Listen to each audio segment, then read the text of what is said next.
سلسلہ ہدایت قرآن، سنت اور اہل بیت علیہم السلام میں خوش آمدید۔ آج ہماری گفتگو کا مرکز قرآن مجید کی 36ویں سورہ یاسین ہے۔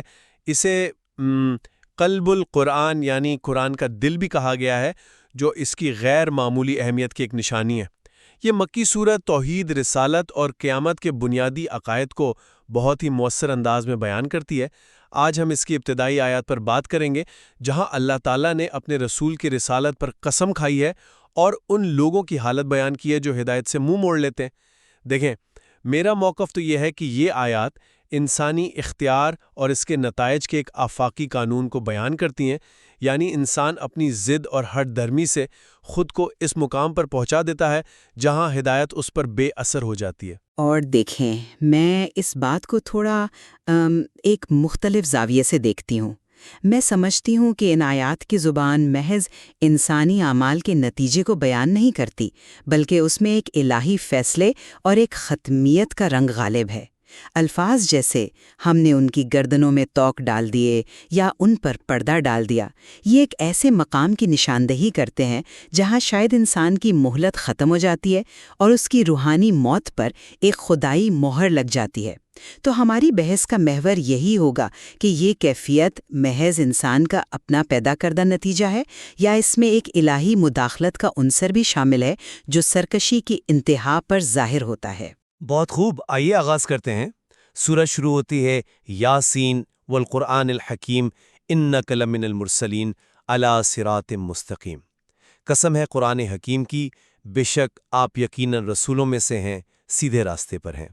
یہاں اللہ تعالیٰ دو عظیم چیزوں کی قسم کھا رہا ہے، ایک اپنا کلام قرآن حکیم اور دوسرا اپنے رسول کا کردار صراط مستقیم۔ تو یہ قسم دراصل دلیل کا کام کر رہی ہے، یعنی قرآن کی حکمت اور پیغمبر کی زندگی خود اپنی سچائی کا سب سے بڑا ثبوت ہے۔ اللہ کو قسم کھانے کی ضرورت نہیں ہے، لیکن مخاطب کا جو شدید انکار ہے، اس کیفیت کے پیش نظر بعد میں آپ کہہ لیں کہ ایک غیر معمولی تاکید پیدا کی گئی ہے۔ اچھا، آپ کی بات بالکل درست ہے کہ یہ تاکید کے لیے ہے، لیکن کیا یہ صرف تاکید ہے؟ مجھے لگتا ہے کہ ہم شاید اس کی گہرائی کو تھوڑا کم کر رہے ہیں۔ قسم کھانا ایک بہت غیر معمولی عمل ہے۔ یہ مخاطب کو جھنجھوڑنے کے لیے ہے کہ وہ اپنی رائے پر نظر ثانی کرے۔ تو یہ ایک طرح سے یہ کہنے والی بات ہے کہ تمہارے سامنے حکمت سے لبریز کلام اور ایک بے داغ کردار کی زندگی موجود ہے۔ ان دو ناقابل تردید حقیقتوں کی موجودگی میں تم رسالت کا انکار آخر کر کیسے سکتے ہو؟ تو یہ قسم محض ایک دعویٰ نہیں ہے، بلکہ یہ ایک طرح سے ثبوت کا بوجھ منکر پر ڈال دیتی ہے۔ یہ ایک عقلی چیلنج ہے کہ اگر تم نہیں مانتے تو اس حکمت میں یا اس کردار میں کوئی خامی نکال کر دکھاؤ۔ یہ ایک دلچسپ پہلو ہے۔ قسم کو ایک ریٹورکل چیلنج یعنی ایک بلاغی چیلنج کے طور پر دیکھنا اس کے معنی کو واقعی مزید گہرا کرتا ہے، اور شاید یہی وہ چیلنج ہے جس کا سامنا کرنے سے قاصر لوگ غفلت میں پڑ جاتے ہیں، جیسا کہ اگلی آیات میں ذکر ہے۔ لِتُنذِرَ قَوْمًا مَّا أُنذِرَ آبَاؤُهُمْ فَهُمْ غَافِلُونَ لَقَدْ حَقَّ الْقَوْلُ عَلَىٰ أَكْثَرِهِمْ فَهُمْ لَا يُؤْمِنُونَ، تاکہ آپ اس قوم کو ڈرائیں جن کے باپ دادا کو نہیں ڈرایا گیا، پس وہ غفلت میں ہے، ان میں سے اکثر پر بات ثابت ہو چکی، پس وہ ایمان نہیں لائیں گے۔ یہاں غفلت کلیدی لفظ ہے، یہ ان کی حالت کی وجہ ہے۔ مسلسل غفلت کے نتیجے میں وہ اس مقام پر پہنچ گئے جہاں ان کے لیے ایمان لانا تقریباً ناممکن ہو گیا۔ اور یہی میں اپنے اصل نقطے پر واپس آؤں گی۔ اگلی آیات اس کیفیت کی جو منظر کشی کرتی ہیں وہ محض غفلت کا نتیجہ نہیں لگتی۔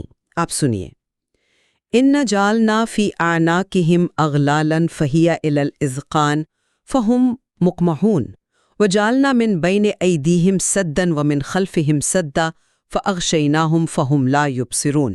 ہم نے ان کی گردنوں میں توق ڈال دیے ہیں جو ٹھوڈیوں تک پہنچے ہوئے ہیں، جس سے ان کے سر اوپر کو اٹھے ہوئے ہیں، اور ہم نے ایک دیوار ان کے آگے اور ایک دیوار ان کے پیچھے بنا دی اور انہیں ڈھانپ دیا، پس وہ دیکھ نہیں سکتے۔ یہاں استعمال ہونے والے افعال پہ غور کریں۔ جعلنا ہم نے بنا دیے، اغشیناہم ہم نے انہیں ڈھانپ دیا، یہ سب اللہ اپنی طرف منسوب کر رہا ہے۔ تو دیکھیں، یہ صرف ایک استعارہ تو نہیں ہو سکتا، یہ ایک الہی کارروائی کا بیان ہے۔ یہ وہ نقطہ ہے جہاں مسلسل انکار کے بعد اللہ ان سے ہدایت کی توفیق ہی یوں سمجھے کہ سلب کر لیتا ہے۔ یہ ایک طرح کی سزا ہے، محض نتیجہ نہیں۔ میں اس کی شدت سے انکار نہیں کر رہا، لیکن اس کی وجہ کو سمجھنا بہت ضروری ہے۔ دیکھیں، تمام تفاسیر اس بات پر متفق ہیں کہ یہ اللہ کی طرف سے کوئی زبردستی یا جبر نہیں ہے، بلکہ یہ ان کے اپنے اعمال کا ایک منطقی اور لازمی نتیجہ ہے۔ جیسے کوئی شخص جان بوجھ کر اپنی آنکھوں میں تیزاب ڈال دے تو اس کا اندھا پن اس کے اپنے فعل کا نتیجہ ہوگا، نہ کہ کسی کی زبردستی۔ ان لوگوں نے حق کی مخالفت میں اتنی ضد اور عناد کا مظاہرہ کیا کہ ان کے سمجھنے اور دیکھنے کی صلاحیتیں ہی مفلوج ہو گئیں۔ ان کے دلوں پر ان کے گناہوں کا زنگ چڑھ گیا۔ تو یہ جاننا دراصل اللہ کے بنائے ہوئے اس قانون کا بیان ہے کہ جو ہدایت کے دروازے خود پر بند کرتا ہے، اللہ بھی انہیں بند ہی رہنے دیتا ہے۔ اور یہ کیفیت مکے کے عام لوگوں کی نہیں تھی، بلکہ یہ ابو جہل اور ولید بن مغیرہ جیسے ان سرداروں کی تھی جو سب کچھ جاننے کے باوجود محض اپنی انا کی وجہ سے انکار پر تلے ہوئے تھے۔ لیکن قانون اور سزا میں فرق ہے۔ آپ اسے غیر شخصی قانون کے طور پر دیکھ رہے ہیں، جبکہ قرآن اسے ایک بہت ہی شخصی اور براہ راست الہی عمل کے طور پر پیش کر رہا ہے۔ اس میں ایک انتباہ ہے کہ انسان کی سرکشی ایک ایسے مقام پر پہنچ سکتی ہے جہاں رحمت کا دروازہ بند ہو جاتا ہے اور خدائی غضب ایک ناقابل واپسی مہر لگا دیتا ہے۔ اسے صرف نتیجہ کہنے سے اس کی وہ ہیبت کم ہو جاتی ہے جو قرآن پیدا کرنا چاہتا ہے۔ یہ ایک فعال الہی فیصلہ ہے، کوئی غیر فعال نتیجہ نہیں، اور اسی لیے آگے کہا گیا کہ اب انہیں ڈرانا یا نہ ڈرانا برابر ہے، وہ ایمان نہیں لائیں گے۔ مطلب بات ختم ہو چکی ہے۔ شاید ہم دونوں ایک ہی حقیقت کو مختلف زاویوں سے دیکھ رہے ہیں۔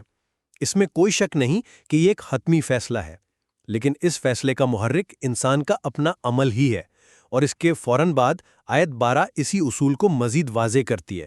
اِنَّا نَحْنُ نُحْيِي الْمَوْتَىٰ وَنَكْتُبُ مَا قَدَّمُوا وَآثَارَهُمْ۔ ہم ہی مردوں کو زندہ کرتے ہیں اور ہم لکھ رہے ہیں جو کچھ انہوں نے آگے بھیجا اور جو نشانات وہ پیچھے چھوڑ گئے۔ یا آثارہم یعنی ان کے چھوڑے ہوئے نشانات کا لفظ بہت اہم ہے۔ یعنی ہم صرف تمہارے اعمال نہیں بلکہ ان اعمال کے معاشرے پر پڑنے والے اثرات کو بھی لکھ رہے ہیں۔ ایک اچھا کام جو آپ کے بعد بھی جاری رہے یا ایک برا رواج جو آپ کی وجہ سے چلے، دونوں آپ کے حساب میں لکھے جا رہے ہیں۔ تو وہ جو توق اور دیواریں ہیں وہ ان کے سالہ سال کے اعمال اور ان کے منفی آثار کا ہی ایک مجموعہ ہے۔ بالکل، اور شاید اسی اصول کو سمجھانے کے لیے قرآن آگے ایک عملی مثال پیش کرتا ہے، ایک ایسی بستی کی مثال جہاں لوگوں کے اعمال اور ان کے آثار نے ان کے انجام کا فیصلہ کیا۔ اللہ فرماتا ہے وَاضْرِبْ لَهُمْ مَثَلًا أَصْحَابَ الْقَرْيَةِ إِذْ جَاءَهَا الْمُرْسَلُونَ، اور ان کے سامنے بستی والوں کی مثال بیان کرو جب ان کے پاس رسول آئے۔ یہ قصہ جو اکثر انطاکیہ شہر سے منسوب کیا جاتا ہے، ان تمام اصولوں کو ایک کہانی کی شکل میں مجسم کر دیتا ہے۔ جی ہاں، جب 2 اور پھر تیسرے رسول نے آ کر انہیں توحید کی دعوت دی تو بستی والوں کا پہلا اعتراض کیا تھا؟ ما انتم الا بشر مثلنا، تم تو ہم جیسے ہی انسان ہو۔ یہ تاریخ کا سب سے پرانا اور کمزور ترین اعتراض ہے۔ انہوں نے پیغام کی حکمت کو دیکھنے کے بجائے پیغام لانے والے کی بشریت پر سوال اٹھایا۔ جب رسولوں نے اصرار کیا تو انہوں نے ایک اور عجیب الزام لگایا۔ انہوں نے رسولوں کو اپنی مصیبتوں اور مشکلات کے لیے منحوس قرار دے دیا۔ اس پر رسولوں کا جواب بہت گہرا تھا۔ قالوا طیرکم معکم، انہوں نے کہا تمہاری نحوست تمہارے ساتھ ہی ہے۔ اور رسولوں کا جو جواب ہے وہ تو غیر معمولی ہے۔ لفظ طائر کا لفظی مطلب ہے پرندہ۔ قدیم عرب پرندوں کی پرواز سے شگون لیا کرتے تھے۔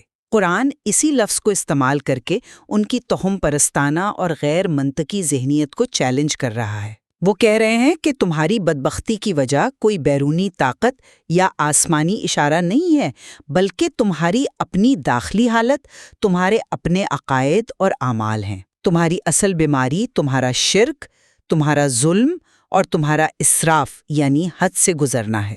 قرآن یہاں ذمہ داری کو مکمل طور پر انسان پر ڈال رہا ہے۔ یہ توہم پرستی کے مقابلے میں ایک انتہائی عقلی اور منطقی ورلڈ ویو پیش کر رہا ہے۔ اور جب قوم کی اکثریت اس عقلی دلیل کو ماننے سے انکار کر دیتی ہے، تب ایک فرد اٹھتا ہے جو اس دلیل کی نمائندگی کرتا ہے۔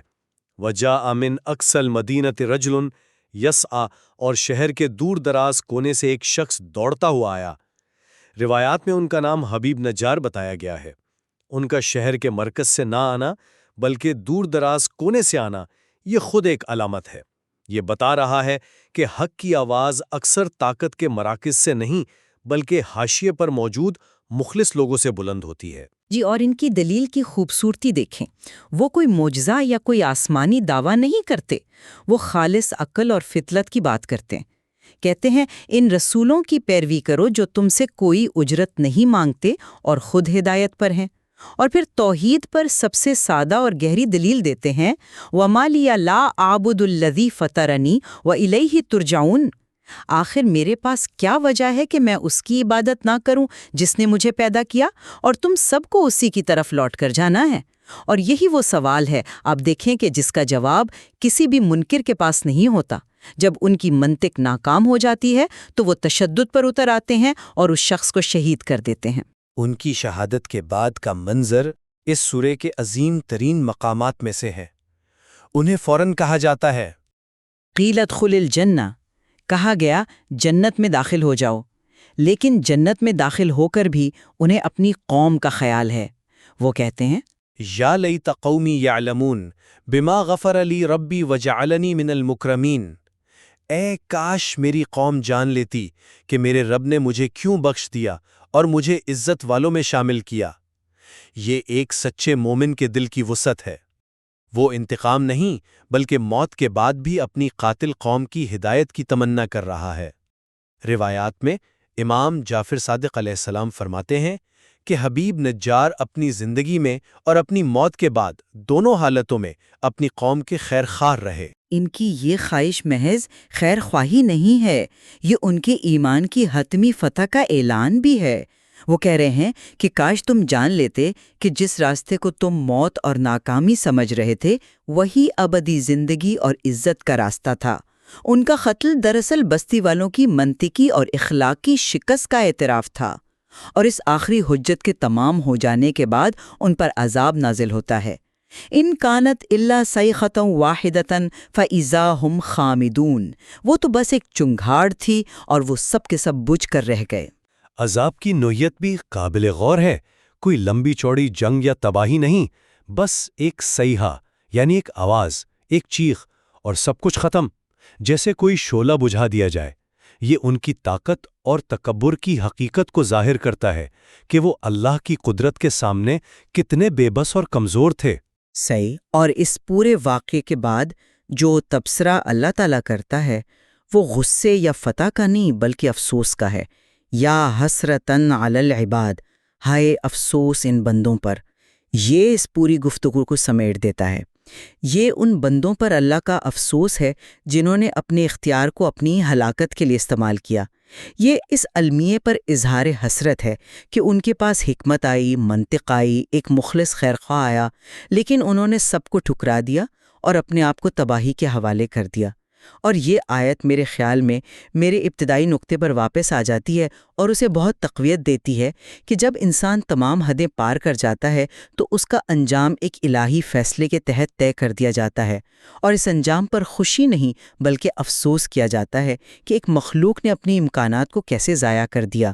تو آج کی گفتگو کا خلاصہ یہ ہے کہ سورہ یاسین کی ابتدائی آیات ہدایت اور گمراہی کے قوانین کو کھول کر بیان کرتی ہیں۔ میرا نقطہ نظر یہ تھا کہ انسان اپنے اعمال اور اپنے انتخاب سے اپنی تقدیر خود بناتا ہے۔ حق سے مسلسل روگردانی بالآخر اسے ایک ایسی روحانی حالت میں پہنچا دیتی ہے جہاں وہ سچائی کو پہچاننے کی صلاحیت کھو دیتا ہے، جیسا کہ اصحاب القریہ کے واقعے سے ظاہر ہے۔ اور میں نے اس کے مقابلے میں یہ موقف رکھا کہ انسانی اختیار کے ساتھ ساتھ ان آیات میں ایک الہی فیصلے کا عنصر بھی نمایاں ہے۔ جب انسان سرکشی میں ایک خاص حد سے تجاوز کر جاتا ہے تو اللہ کی طرف سے اس پر ایک حتمی مہر لگ جاتی ہے۔ یہ محض ایک غیر فعال نتیجہ نہیں بلکہ ایک فعال الہی عمل ہے۔ اصحاب القریہ کا انجام اور ان پر کیا جانے والا خدائی افسوس اسی المناک حقیقت کی عکاسی کرتا ہے کہ ہدایت کے دروازے ہمیشہ کھلے نہیں رہتے۔ بلا شبہ یہ آیات ہمیں دعوت فکر دیتی ہیں کہ انسان اور اس کے رب کے درمیان تعلق کتنا نازک اور اہم ہے۔ آئندہ نشست میں ہم سورہ یاسین کے اگلے حصے پر گفتگو کریں گے جہاں اللہ کائنات میں اپنی قدرت کی نشانیوں کو بیان فرماتا ہے۔